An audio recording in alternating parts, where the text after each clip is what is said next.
বাবা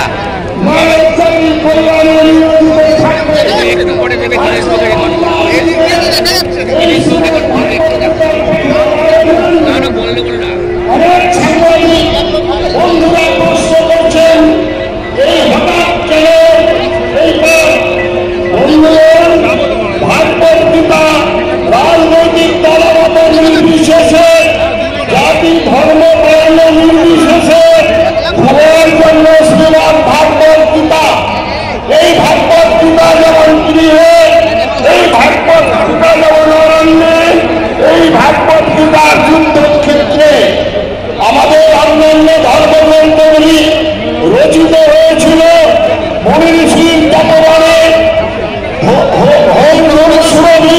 কেন্দ্র করে শ্মশাননাথ পৃথিবীর মানুষকে যে উপদেশ দিয়েছিলেন এই ধর্ম রক্ষার্থে ধর্ম রাজ্য প্রতিষ্ঠাতে শুধু কাবুল থেকে আরম্ভ করে ইরাক থেকে আরম্ভ করে অখণ্ড ভারতবর্ষের যে ছবিটি একবার হৃদয়ে ধারণ করুন, একবার চিন্তা করুন।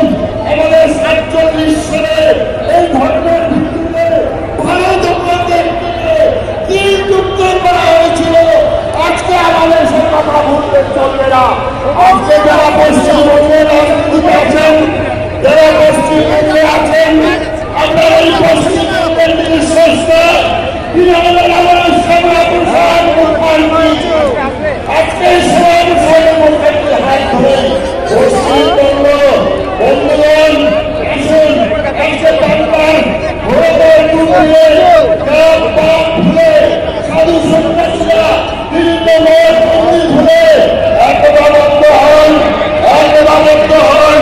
আজকে বাঙালি যেখানে দেহ রাখছেন বলছেন সুন্দরে বাঙালি, আমার কথা চারিদিকে রক্ত রক্ত রক্ত ঐতিহাসিক রমেশচন্দ্র মজুমদার তিনি দুঃখ মনে যাচ্ছেন। আমরা যদি পূর্ণমানন্দের কথা শুনতাম, আমরা যদি পূর্ণমানন্দের বাণীকে গ্রহণ করতাম, তাহলে বাংলার এই দুর্দিন হবে না, অন্তরা দুর্দিন।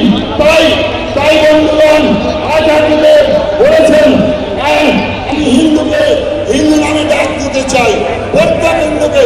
আর কে নয়, বৈষ্ণব নয়, শাক্ত নয়, প্রাণবদ্ধ নয়, ব্রাহ্মণ নয়, শূদ্র নয়, সবাই আমরা ভারতবাসী, সবাই আমরা হিন্দু ধর্মের রাষ্ট্রই। এই কথা বলে তিনি আহ্বান জানিয়েছেন।